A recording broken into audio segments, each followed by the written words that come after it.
Mom, your bank account is drained. Every penny now belongs to us, Sarah whispered with a smile, as if she had finally won some twisted battle I never signed up for. But she didn't understand. She hadn't stolen my money. She had triggered my husband's hidden instruction at the bank, the one he created to expose her. She stood in my living room as if she owned it, leaning casually against the kitchen counter, her long red nails tapping the surface like a clock counting down to the moment she expected me to collapse. Eric, her husband, hovered behind her, arms crossed, wearing the smug expression of a man who thought he'd successfully executed the ultimate heist. I didn't sit. I didn't shake. I simply looked at her.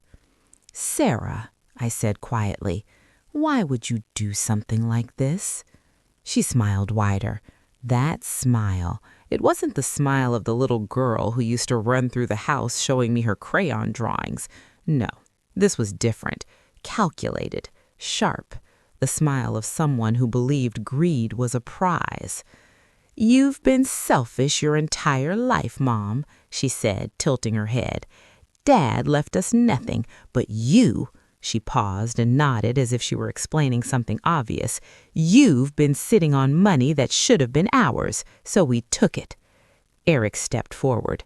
"You really should have made us co-owners of the account earlier. Would have saved everyone some time." My stomach tightened, not from fear, from disappointment, deep, heavy disappointment.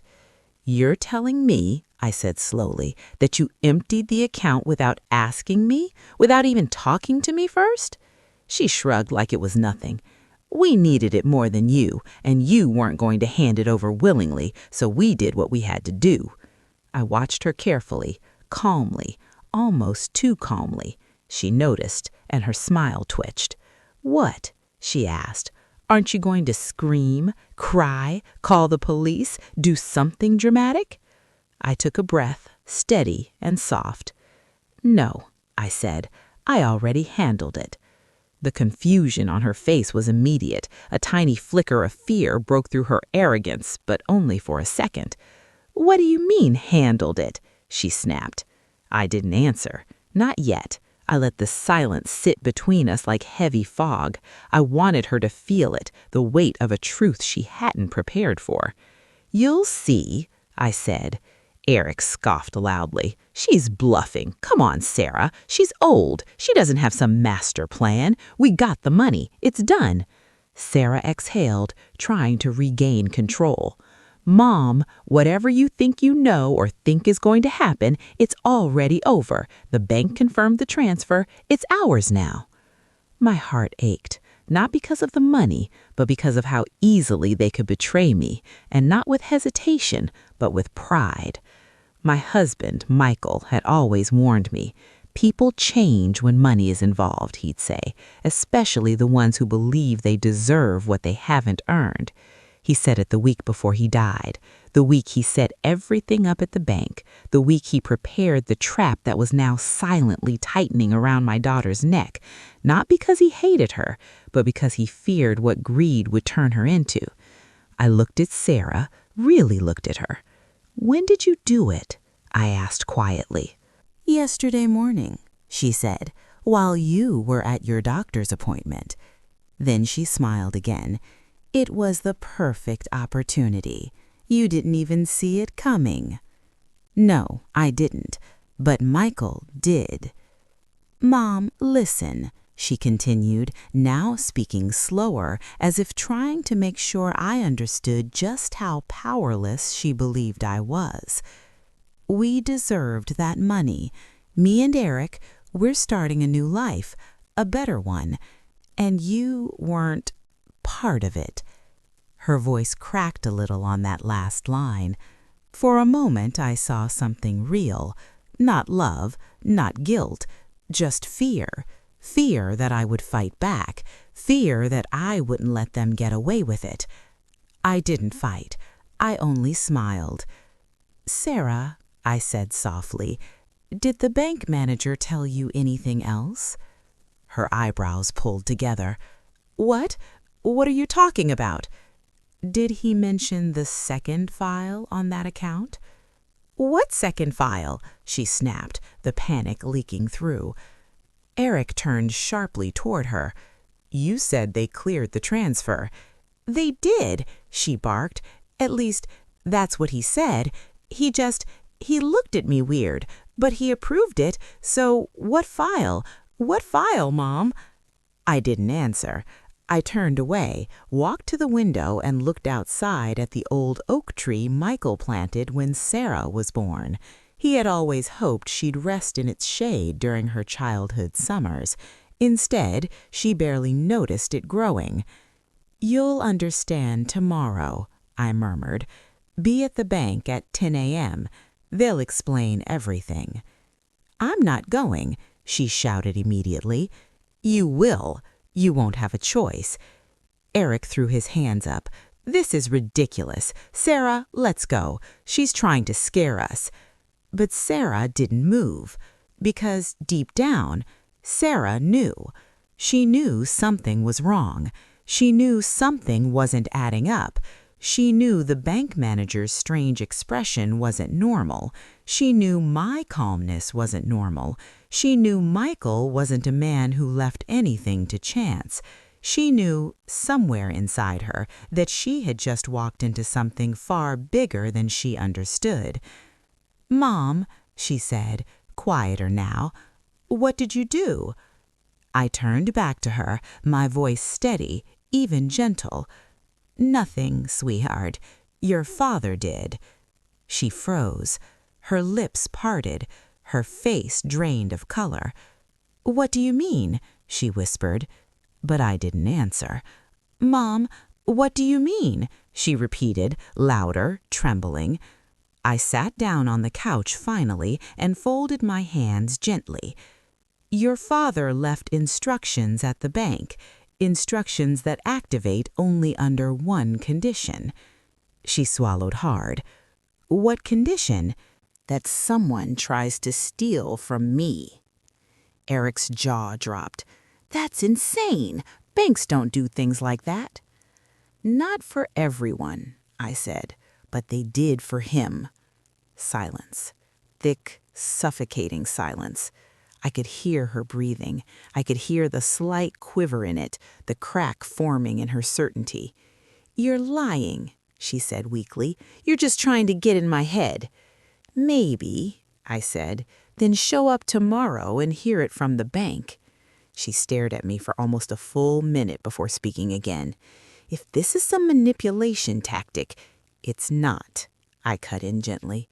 It's the truth. Her voice dropped into a whisper so small it almost disappeared. What did he leave at the bank? I exhaled, a long, tired breath. That, I said softly, is what you're going to find out. She backed away slowly, her confidence slipping with every step. Eric grabbed her arm, whispering something to her, but she couldn't take her eyes off me, because for the first time in her life, she saw that I wasn't afraid. She was. They left without another word, and as the front door closed behind them, I felt something I hadn't felt in years. Strength. Not because of revenge, but because Michael had always known how to protect me, even from our own daughter. I barely slept that night, not because I was worried, but because memories of Michael kept swirling in my mind like soft whispers. The house felt different without him. Even after 2 years, sometimes I still caught myself expecting him to walk in with his warm laugh, his arms full of groceries, telling me he found a new kind of tea he wanted me to try. Now his absence was a quiet ache, but that ache also held protection, his final gift to me, not wrapped in paper, but in foresight. I sat at the kitchen table before sunrise, staring at the old wooden chair where he used to sit. I could almost hear him saying, "You're too trusting, Linda. The world has sharp edges."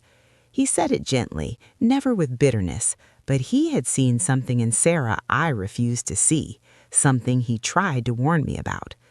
I held my cup of tea in both hands, warming my fingers as the early morning light pushed slowly through the curtains. Outside, frost clung to the grass like tiny diamonds. Inside, the house simmered with the quiet before a storm. At 7:02 a.m., my phone buzzed, an unsaved number. "Mom, are you awake?" Sarah. She had even blocked me months ago. Now she suddenly needed me. I didn't reply. 2 minutes later, another message. "Mom, I need to talk to you before the bank thing. Really, it's important." I stirred my tea slowly, letting the silence be my answer.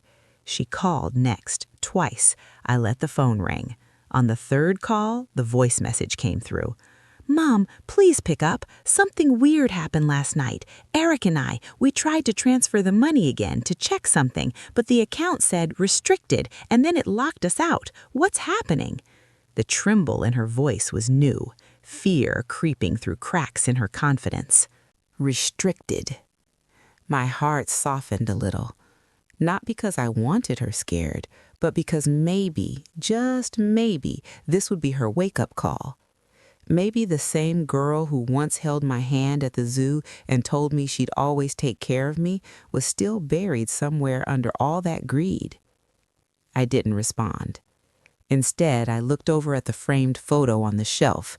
Me, Michael, and 7-year-old Sarah at the beach.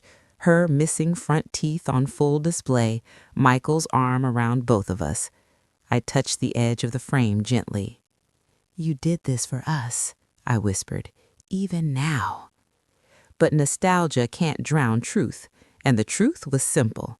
My daughter had tried to rob me, not accidentally, not impulsively, but with full intent. Still, I loved her. I always would. Love doesn't disappear just because trust does. I stood up slowly, finished my tea, and went to get dressed. A long gray sweater, dark slacks, my warm coat. Simple. Calm, like I needed to be today. As I wrapped my scarf around my neck, the phone buzzed again. This time it was Eric. "Eric, Linda, please call us. Bank froze something. We need clarification before we go in. This is serious." Eric never called me by my name. He always said ma'am with a polite smirk. Hearing my first name meant one thing: fear. I slipped my phone into my purse without replying. Let them feel a little uncertainty. They had handed more than greed to the bank. They had handed themselves over to Michael's final plan. I locked my front door, stepped outside, and breathed in the cold winter air. It bit at my cheeks, but it felt refreshing, cleansing almost, the kind of cold that wakes you up properly. As I walked toward the bus stop, I noticed something odd. A car parked across the street. It was Sarah's, and inside I could see her shape behind the frosted windshield. She jumped out the moment she saw me. "Mom!" she called, her breath forming clouds in the chilled air. She ran to me, coat flapping, hair messy, eyes swollen as if she hadn't slept at all. "Mom, wait!" I stopped but said nothing. She reached me, panting. "Mom, why didn't you answer? I've been waiting outside your house since 6. She looked at me as if waiting for a lecture, a slap, a scream, anything. I gave her none of it. "Why are you here, Sarah?" I asked calmly. She swallowed hard. Because something is wrong. The bank called last night. They said they need clarification about yesterday's transaction. They said they couldn't discuss it unless you're present." "Good," I said softly. "Then we'll go together." She blinked, confused at my calmness again. "Mom, please," she whispered, stepping closer, lowering her voice so no one else could hear. "What did Dad do? Did he leave something? Did he hide money, a file, a trust, anything? Because the way the bank manager spoke, it didn't sound normal." I watched her carefully. For the first time in a long time, her eyes weren't cold. They weren't calculating. They were scared. Michael predicted this exact moment. "He protected me," I said simply. "That's all you need to know." She shook her head. "No, Mom, you don't understand. Eric is freaking out. He thinks the bank might reverse the transfer or freeze our accounts or something worse. He thinks we might get in trouble." "We," I repeated quietly. "Do you hear yourself?" She closed her eyes tightly, as if she wished she could rewind the last 24 hours. "Mom, I made a mistake," she whispered. For a moment, that sentence almost pierced me. Almost, because I'd waited years for her to admit a mistake, any mistake. But I'd learned that apologies meant nothing if they were born from fear instead of remorse. "We'll find out at 10 a.m., I said softly. She opened her mouth as if to say something else, but stopped. Instead, she followed me silently to the bus stop. Eric's car trailed behind us like a shadow. At 9:12 a.m., we reached the bank. The building stood tall and glassy, reflecting the gray sky. Customers walked in and out with coffee cups and tired expressions, unaware of the drama about to unfold inside. Sarah walked slightly behind me, clutching her purse tightly, her eyes darting around with nervous energy. Eric stepped out of his car looking pale, avoiding my gaze. We walked through the glass doors. The warm air inside hit my face instantly, and the scent of polished wood, printer ink, and faint perfume wrapped around us. Sarah's heels clicked loudly on the marble floor, too loudly. The bank manager, Mr. Hall, stood near his office door. The moment he saw us, his face shifted, not annoyed, not confused, but prepared. He had been expecting us. "Mrs. Thompson," he said, nodding politely, "please come with me." Then he looked at Sarah and Eric. "Both of you as well." Sarah's breath caught. Eric stepped behind her like a child hiding from trouble. We followed Mr. Hall into his office. He closed the door gently and motioned for us to sit. The air felt heavier inside, as if the office itself knew something serious was about to happen.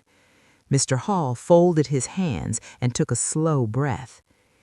"I need to inform you," he began, "that the transaction your daughter attempted yesterday triggered a dormant file on this account." Sarah's eyes widened, Eric's face drained, and I sat quietly. Mr. Hall continued, "It's the one labeled, 'In case of betrayal.'" Sarah gasped. Eric whispered, "Oh my God!" My pulse slowed. The storm had arrived. And part 3 begins with the contents of that file being revealed. "In case of betrayal," hung in the room like a blade suspended in the air. Sarah's face drained of color, and Eric's grip on the edge of the chair tightened so hard his knuckles turned white. Neither of them moved. I, on the other hand, sat quietly, my hands folded in my lap, breathing slow and steady, the calm before a storm. Mr. Hall opened a manila folder and placed a single sheet in front of me. I looked at it, my eyes scanning quickly. Everything I had feared and yet had hoped Michael had prepared for was there.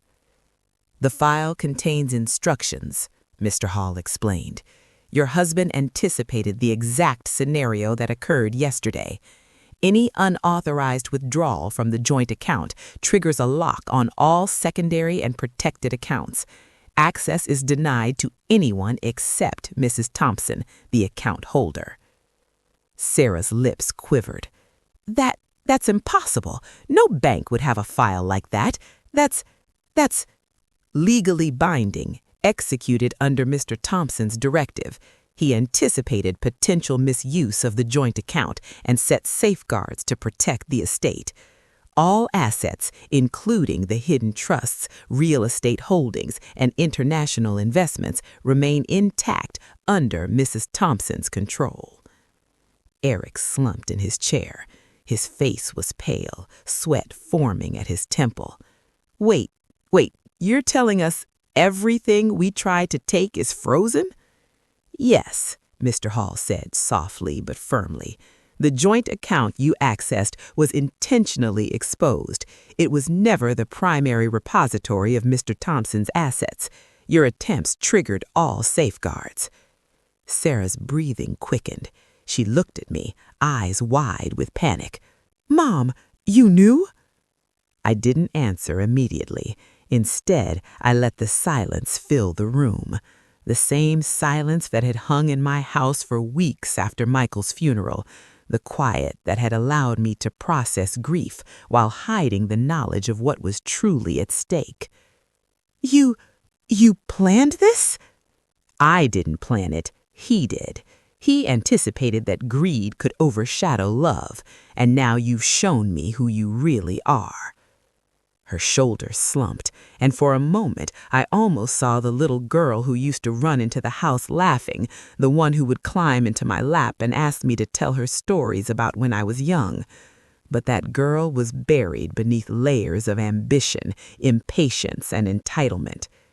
Eric whispered, This can't be legal.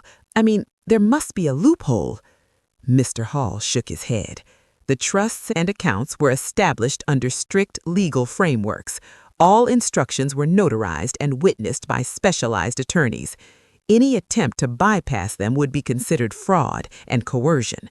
This was Mr. Thompson's final instruction to protect Mrs. Thompson. Sarah's voice cracked. "Mom, please, can't we? Maybe you could—" "No," I said firmly. "There is nothing to discuss. What you attempted to do is done. The only way forward is for you to accept it. You had your chance. You chose wrong." Tears ran down her cheeks now, but it wasn't grief. It was the realization that every moment she thought she had power, she had only been playing into a trap. Eric looked at me, desperation in his eyes. "Linda, can't we work something out? Compromise. You don't have to take it all away." I stood slowly, feeling the weight of decades of experience settle into my shoulders. "Compromise?" I repeated, voice soft but unwavering. "No, this isn't a negotiation. This is the result of choices made." He opened his mouth, but no words came. Sarah sobbed quietly, trying to regain composure, but the room felt heavy with truth. She had been naive enough to believe that manipulating her mother could secure her future. She had underestimated the man who had spent 50 years protecting the woman he loved. I walked over to the folder and picked up a few additional documents.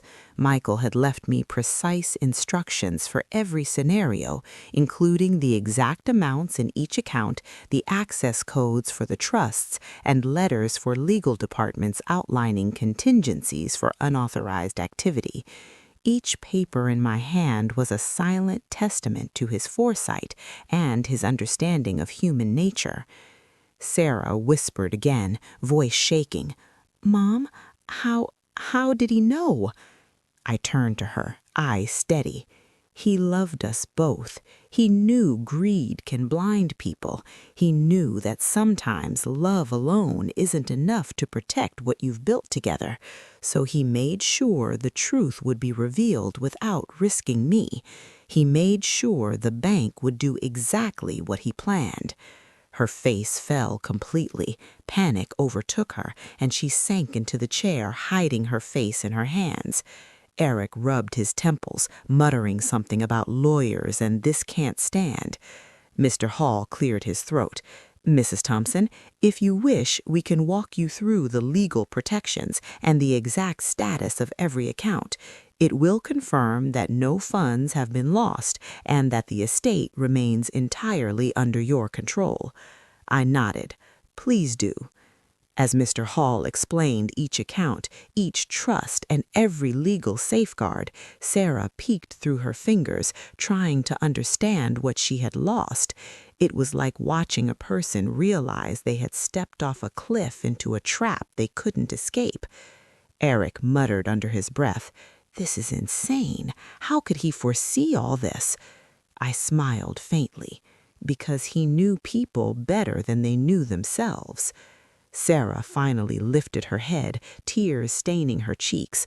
"Mom, I didn't think—" "You didn't think," I said softly, "and that's the difference.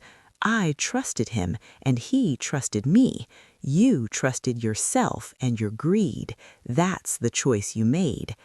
Silence followed, heavy, suffocating silence. I reached out and touched her shoulder lightly. "It's not too late to change, but first you must understand that money doesn't create family. Choices do." She flinched, recoiling from the touch.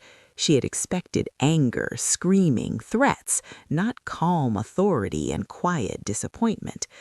The bank manager cleared his throat.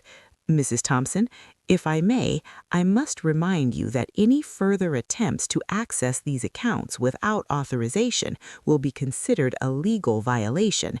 The protections your husband put in place are comprehensive." I nodded. "Thank you, Mr. Hall. I think we've made ourselves clear." Sarah whispered again, voice trembling. I'm sorry, Mom. I really am." I let the apology hang in the air, not responding immediately. Part of me ached for the daughter I had raised, the child who had once held my hand tightly, trusting that I would never let harm come to her. But that child was gone, replaced by someone who had to learn lessons the hard way. "Maybe one day," I said finally, "you'll understand why he did this, and why he protected me in the way only someone who truly loves can." Her sobs continued softly as we stood up to leave. Eric followed quietly, defeated. As we exited the office, I felt a strange sense of release. The confrontation was over.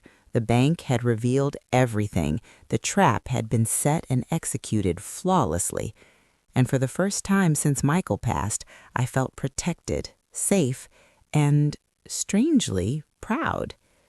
Sarah and Eric walked behind me, shoulders slumped, silence stretching between us. They had learned a lesson the hard way. Outside, the winter air hit my face, cold, crisp, and cleansing. The world hadn't changed. The house, the garden, the quiet street, all the same. But inside me, something had shifted. Strength, clarity, and a renewed sense of control. I whispered softly to myself, "Thank you, my love. You didn't just protect me, you protected the truth. And now they know it too." And as we walked toward the car, I knew the story wasn't just about money. It was about loyalty, foresight, and the choices that define people. The ride home was silent. Sarah sat in the passenger seat, hands clenched tightly in her lap, her knuckles white. Eric drove slowly, glancing at her in the rearview mirror as if seeking guidance or reassurance, but neither found it. She knew it," Sarah finally muttered, voice trembling. "How could she have known?" Eric exhaled sharply, gripping the steering wheel so tightly his fingers ached.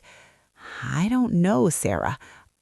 I've never seen anything like it. That calm, that control. And the bank, everything was frozen. Every account, every investment.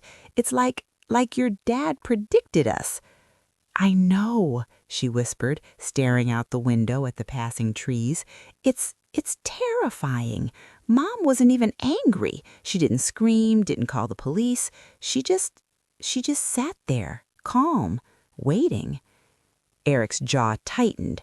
"We screwed up, Sarah, badly, like beyond repair." She didn't respond. The weight of their failure settled over them like a storm cloud. For weeks they had been confident, smug, convinced that Michael's death had left the door wide open. Every visit to Mom's house had been another calculated move. Casual smiles, fake concern, questions about accounts and property, little nudges to get her to sign papers. And now, all of it was gone. Every ounce of their plan had crumbled in the span of one morning. "I can't believe he did all that," Sarah said finally. Her voice broke. "All those years, we thought it was just an old man planning for the future, but he knew everything." Eric stayed silent. He had no words for this. Every scenario he had considered, every angle he thought could give them leverage, had been anticipated. Michael had left nothing to chance. Sarah leaned back in her seat, covering her face with her hands. I never thought it would come to this. Mom, she wasn't even scared. I thought she'd beg, cry, something. But she just let it happen, like she knew she was untouchable. Eric took a deep breath. She is. And now we've exposed ourselves. We can't fix it. Sarah peeked through her fingers, eyes wild with desperation. There has to be something we can do. Mom can't keep it all. There's got to be a way. No, not now. Not after what happened today. You can't outsmart someone who's been trained by your father to anticipate betrayal. The rest of the drive passed in tense silence. Every stoplight felt like a countdown, every turn down a familiar street a reminder that the world hadn't changed, but their place in it had. When they finally reached their apartment, the air was thick with unspoken words. Sarah collapsed on the sofa, burying her face in the cushions, while Eric leaned against the counter, staring blankly at the kitchen wall. I can't believe we did that, Sarah muttered between muffled sobs. I can't believe I trusted him, trusted me to get it right, and we failed. Eric finally spoke, his voice low. You underestimated her, and you underestimated him. Your father didn't just protect her, he protected himself, his legacy, and you, in a way you'll never understand. I know, she whispered, her voice barely audible. I wanted it all. I thought Mom would sign. I thought it would be easy, and I never stopped to think about what Dad would do. Eric sighed, rubbing his eyes. And now you've learned the hard way. You've learned what happens when greed overtakes loyalty. For a long while, neither of them spoke. The room was filled only with the sound of quiet breathing and the distant hum of the city outside. Finally, Sarah lifted her head. Her eyes were red, her hair disheveled, and the weight of shame pressed heavily on her shoulders. Do you think she'll ever forgive me? Eric shook his head slowly. I don't know, but right now that's not the point. Right now, you need to figure out what to do next, how to survive this without losing even more. Sarah's lips trembled as she nodded slowly. I don't even know where to start. You start by admitting the truth, Eric said, voice cold but practical. Stop making excuses, face what you've done, and maybe, just maybe, you can salvage what little dignity is left. She didn't answer immediately. Instead, she sank back into the sofa, staring at the ceiling as if the words had hit her harder than any slap could. Minutes passed. The apartment felt smaller, tighter, the air heavier. Outside, the world continued, oblivious to the collapse happening within these walls. Finally, she sat up, voice barely above a whisper. We have to go back. We have to face her. Somehow, I have to apologize. Somehow, I have to make her understand that it wasn't meant to be this way. Eric shook his head again, disbelief etched across his face. Apologize? After what you tried? Sarah, she doesn't want apologies. She wants trust, and you broke it completely. I know, she said, her voice breaking again. But if I don't try, I'll regret it forever. I can't live knowing I destroyed everything with one choice. Eric sighed, finally moving to sit beside her. Then try. But know this, she holds all the cards. You're walking into a storm, and she's the calm eye in the middle. One wrong move, and it could get worse for you than you ever imagined. Sarah nodded, swallowing hard. I wish Dad were here. I wish he could explain it to me, help me understand why he did this, why he had to protect Mom like this. Eric leaned back, silent. The weight of Michael's foresight pressed on them. They had been outplayed at every turn. Every step they thought would give them control had been anticipated. Every whisper, every manipulation, every attempt to appear helpful had been accounted for. And yet, Sarah said quietly, almost to herself, I have to face her. I have to try.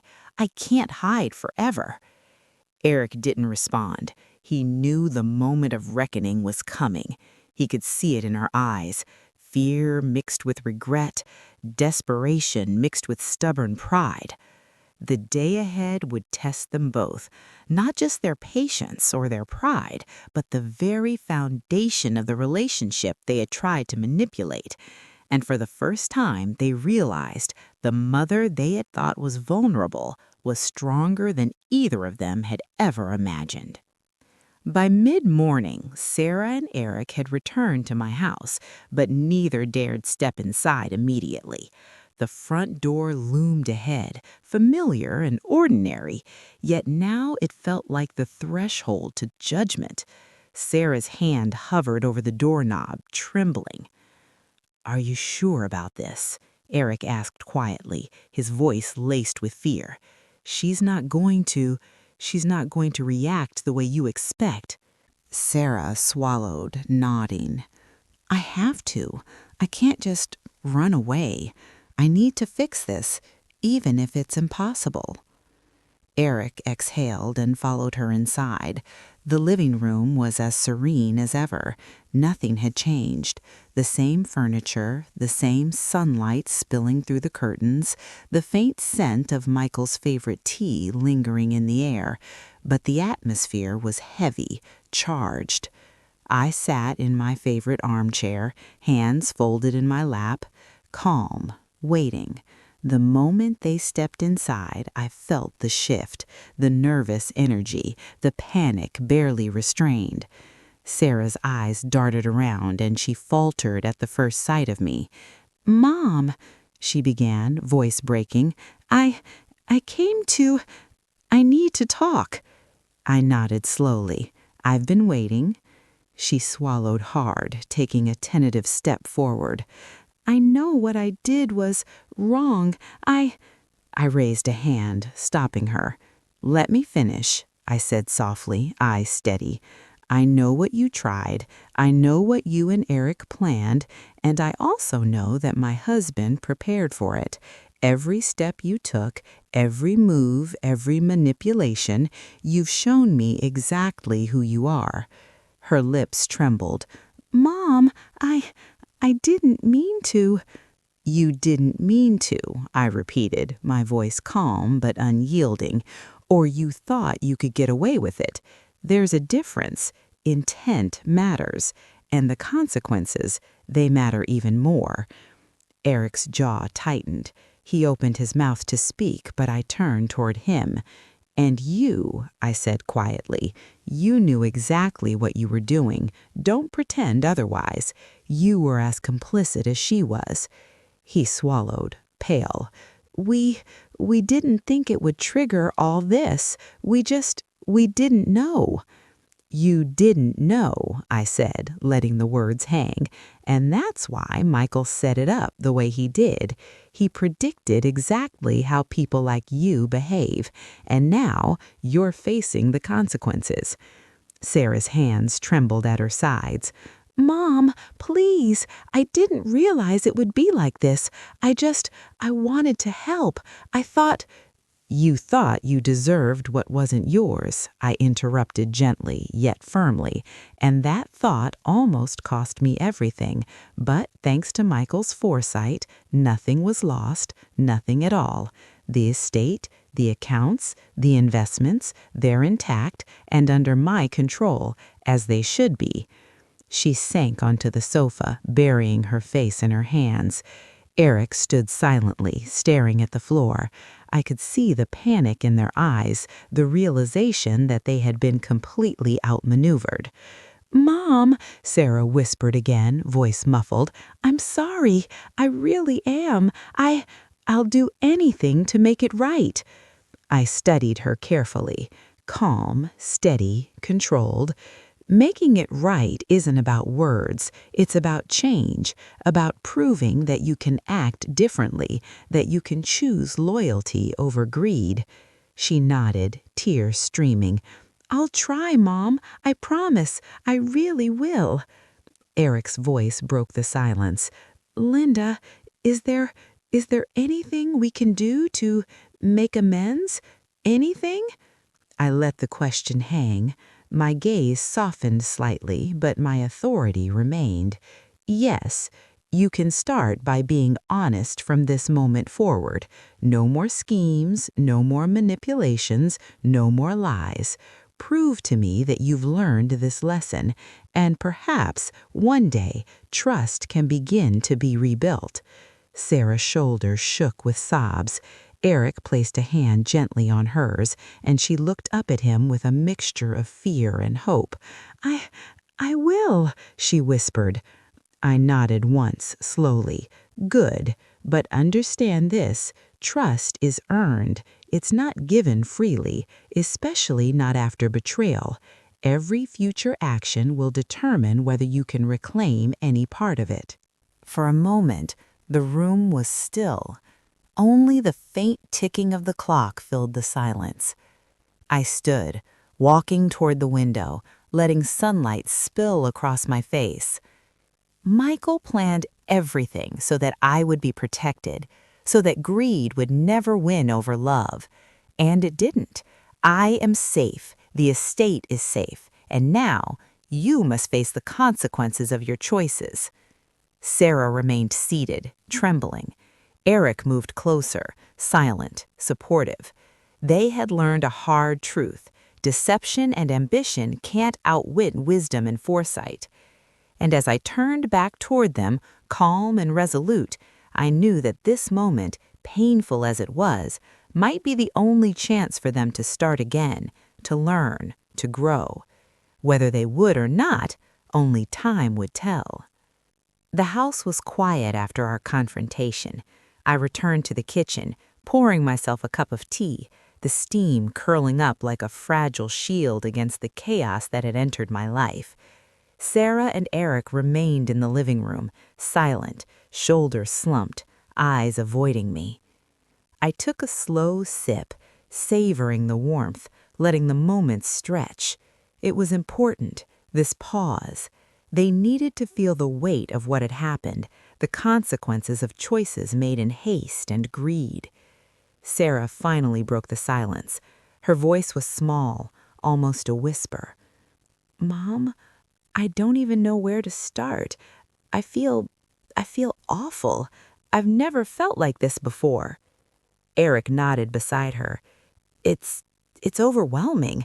I thought we could manipulate things, but everything was planned.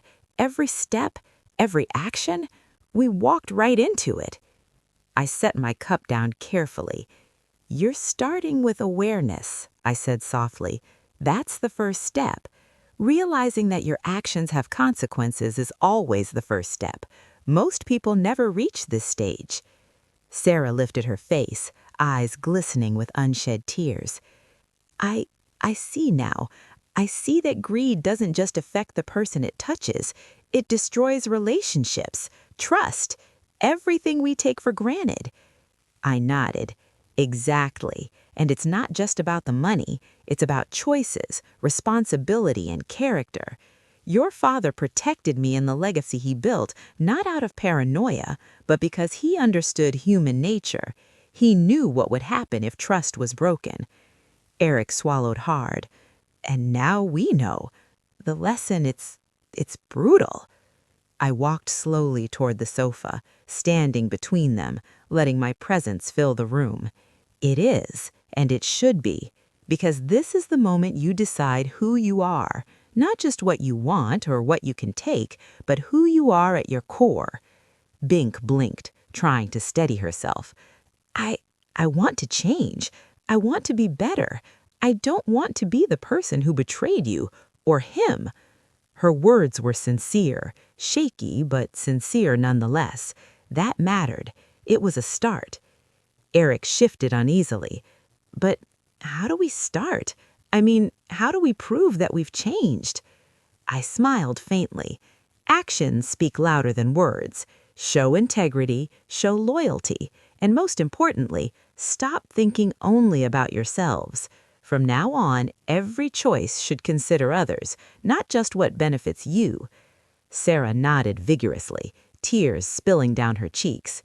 I I understand. I really do, and I'll try every day. I promise. Eric's voice was quiet, cautious. We'll do whatever it takes, but we need guidance. Mom, I want to do this right. Can you help us? I studied them both, letting the weight of my gaze settle on their faces. They looked broken, humbled, terrified even, and yet there was a spark, the first glimmer of recognition that the world doesn't bend for greed, that trust and respect must be earned. I will help, I said finally, but you must understand, this is not about forgiveness, it's about accountability. Every day, your actions must prove that you are capable of trustworthiness. Only then can any form of reconciliation begin. Sarah nodded, wiping her tears. I I can do that. I will do that.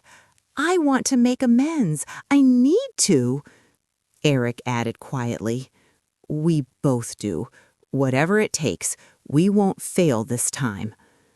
I turned back toward the window, letting the sunlight spill across my face, warming me, steadying me. Your father anticipated everything, but he also left room for learning, for growth. You've seen the consequences of betrayal. Now you have a chance to choose differently. Sarah and Eric exchanged a glance, unspoken understanding passing between them. They were scared, terrified even, but they were willing to try. And that willingness, fragile as it was, mattered. I felt a strange calm settle over me. The storm had passed, but the lesson remained. Michael's foresight had protected me, preserved our legacy, and now offered a chance for growth, even for those who had strayed. I want you both to understand something, I said gently. The world will test you constantly. Greed, temptation, impatience, they will all try to pull you back into the same mistakes. But you have a choice every day to act differently, to respect others, to honor trust. This is how you rebuild, one choice at a time. Sarah swallowed hard, nodding. I understand. I really do. And I'll remember this moment forever. Eric remained silent, but his eyes reflected the same understanding, the same recognition of what they had lost and what they now had a chance to regain. The room fell quiet again, but this time it was not the heavy silence of tension or fear. It was the quiet of reflection, of understanding, of the slow birth of remorse. For the first time since that morning, I felt a subtle relief. The lesson had landed, the seed had been planted, and while it would take time, effort, and vigilance, perhaps, just perhaps, Sarah and Eric could learn the value of trust, respect, and integrity. And for now, that was enough. The days that followed were quiet but intense. Sarah and Eric didn't speak much at first, and when they did, it was cautious, measured. Every word felt like a test, every action like a proof of sincerity. I watched them carefully, letting them stumble, let them try, but never stepping in too soon. They had to learn the weight of responsibility themselves. Sarah was the first to act. She cleaned the house without being asked, organizing papers and files with a diligence that had been missing for months. I noticed her pausing at the framed photographs, hesitating before touching the memories we had shared. It was as if she were afraid to disturb the past, to confront it too closely. "Mom," Sarah said one morning, voice small, "I want to start making things right. Not with money, not with anything I can control, but I want to help, to be useful. I want to show you that I can be trusted." I nodded, observing her. Trust is earned, Sarah, not given. Every action, every choice you make from now on will either strengthen or weaken it. She nodded again, swallowing hard. "I understand. I really do. And I'll remember this moment forever." Eric followed shortly after. He started helping with small tasks, paying bills, contacting service providers, and even assisting with minor investments, not because he wanted to, but because he had no choice if he wanted to regain some form of credibility. Each task he completed was met with quiet approval from me, but never overt praise. I needed them to understand that trust is not a reward, it is a responsibility. One evening, as the sun dipped below the horizon, painting the room in warm amber, Sarah approached me with a notebook. She had taken the initiative to list all household accounts, organize bills, and create a schedule for responsibilities. Her hands trembled slightly as she handed it to me. I thought this might help. I know it's not enough, but it's a start," she said. I took the notebook, flipping through the neat handwriting, noting the attention to detail and effort. "This is a good start," I said, voice calm. "But remember, organization alone isn't enough. Your attitude, your decisions, your consistency, that's what truly matters." She smiled faintly, hope flickering in her eyes. "I'll keep trying, Mom, every day." Eric, meanwhile, had taken to observing quietly, learning the rhythm of the household, assisting only when needed, but slowly earning a fragment of my trust. He realized quickly that his mother-in-law was not someone who could be fooled, not someone who could be pressured, not someone who would bend to fear or manipulation. The subtle shift in their behavior was palpable. They no longer approached me with urgency or calculated smiles. Their movements were tentative but genuine. Their words were measured, careful, reflective. And I watched, silently, as the first glimmer of remorse transformed into something more profound: responsibility. One morning, Sarah approached me while I tended to the garden. Her face was soft, and the usual edge of impatience and entitlement was gone.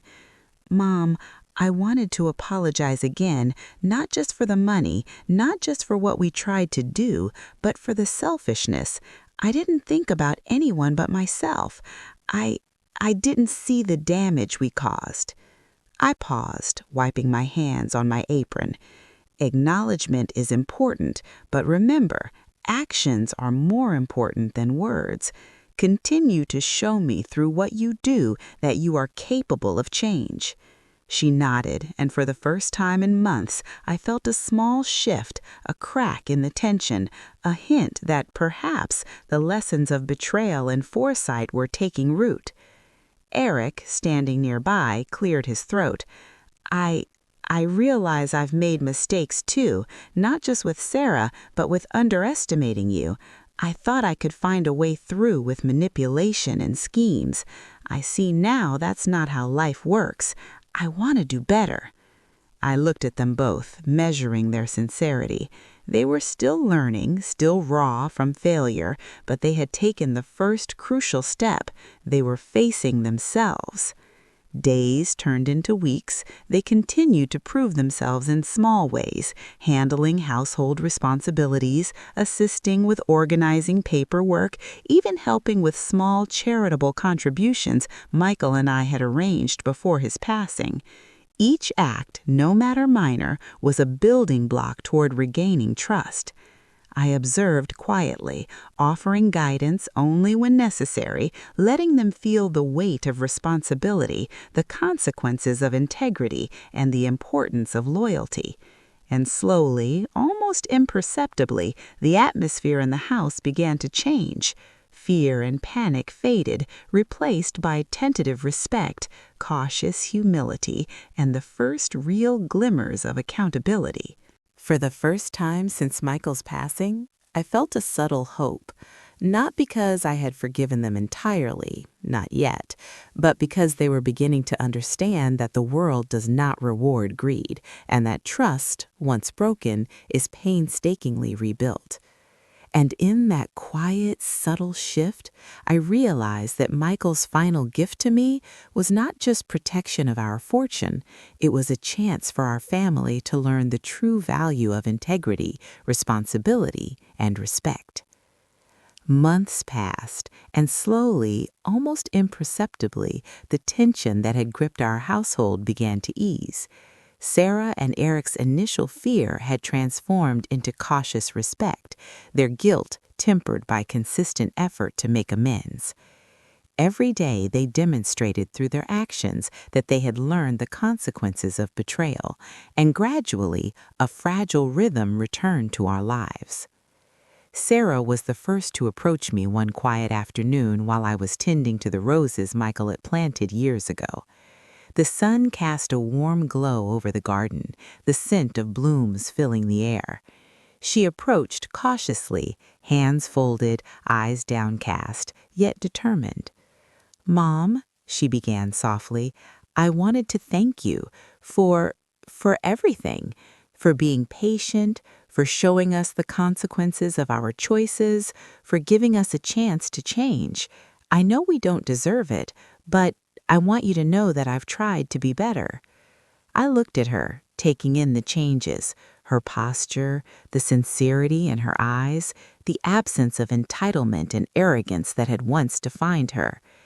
"Change is not instantaneous," I said gently. "It is a process, a series of choices made consistently over time. The fact that you are making the effort is what matters most." She nodded, tears brimming in her eyes. "I will keep trying, Mom. Every day, I promise." Eric, standing behind her, gave a small nod. He had learned the same lesson, that integrity cannot be faked, that loyalty is earned, and that attempts to manipulate outcomes only lead to consequences far beyond initial expectations. Over the following weeks, their efforts deepened. Sarah took on more responsibilities, not just in the house, but in managing small charitable donations Michael had left instructions for. She organized local community events, helped elderly neighbors with errands, and even began volunteering at a nearby shelter. Each act was a quiet testament to the lessons they had learned. Eric became more involved as well. He managed household tasks with diligence, oversaw minor financial matters under my guidance, and approached every decision with humility. Neither of them sought praise or recognition. They understood that actions themselves carried the weight of truth. One evening, as the sun dipped behind the horizon, I found myself sitting in the living room, the warmth of the fading light spilling across the furniture. Sarah approached, holding a small, neatly wrapped package. She placed it on the coffee table carefully, almost reverently. "It's not much," she said softly, "but I wanted to give you something, to show my gratitude, and to remind myself of the promise I made." I opened the package and found a delicate photo frame inside. It held a photograph of the three of us from years ago, smiling, carefree, before ambition and greed had clouded judgment. Tears pricked my eyes, but I kept them in check. "Thank you, Sarah," I said quietly. This is a reminder of what matters most: family, trust, and love." She smiled faintly. The tension in her shoulders eased slightly. "I know I've made mistakes, Mom, but I want to rebuild what I broke. I want to be someone you can rely on, not someone you have to watch." I reached out, touching her hand gently. "You are learning, and that's the first step toward becoming the person you were meant to be." Eric, observing silently, nodded. "We both are learning, Mom, every day, and we will continue to, whatever it takes." For the first time in months, I felt a sense of peace that had eluded me since Michael's passing. His foresight had protected not just our assets, but our family. The lessons he embedded through his meticulous planning had reshaped the very fabric of our relationships. In the weeks that followed, our household settled into a new rhythm. Sarah and Eric's actions continued to reflect their commitment to change. Their gestures, once motivated by self-interest, were now guided by responsibility and integrity. And while forgiveness was not instantaneous, the foundation for a renewed relationship had been laid. One afternoon, as I sat by the window, watching the sunlight dance across the garden, I reflected on the journey. The betrayal had been sharp, the deception deep, yet the outcome was unexpectedly redemptive. Through foresight, patience, and deliberate planning, Michael had ensured that the truth would emerge, that lessons would be learned, and that the ones who strayed might find their way back. Sarah approached me again, placing a cup of tea on the table. She hesitated, then spoke softly. "Mom, I know it's a long road, but I want you to know that I'm committed. Every day I'll do better. I won't take shortcuts. I won't let greed dictate my choices again." I nodded, taking a slow sip of my tea. "Actions will prove your sincerity, Sarah. Words are only the beginning. The world will continue to test you. Every decision, every temptation, every opportunity to stray from integrity, it will be there. But now you understand the cost." She smiled faintly, a mixture of relief and determination. "I do, and I'll remember it every day." Eric, standing quietly beside her, added, "We've both learned the hard way, and we won't forget. We want to earn back your trust, not just words, but deeds." The sun dipped lower, painting the room in warm amber tones. For the first time since Michael's death, I felt a sense of completeness. The storm had passed. Betrayal had been revealed, lessons had been learned, and the family's foundation, though tested, was intact. I realized in that moment that true power lies not in wealth or manipulation, but in foresight, patience, and moral clarity. Michael had left me more than money. He had left me wisdom, protection, and a legacy that extended beyond the tangible into the hearts of those he loved. As I looked at Sarah and Eric, I saw the subtle shift in them, humility replacing arrogance, respect replacing entitlement, responsibility replacing greed. And while the journey ahead was long, the path was clear. For the first time in a long while, I felt truly empowered, not because of what I owned, but because of the clarity, the foresight, and the integrity that now guided our family. And as the evening settled, I whispered quietly, almost to myself, "Michael, you protected more than our fortune. You protected our future. And now I will ensure that it is honored." The house was quiet, but the weight of that silence was no longer oppressive.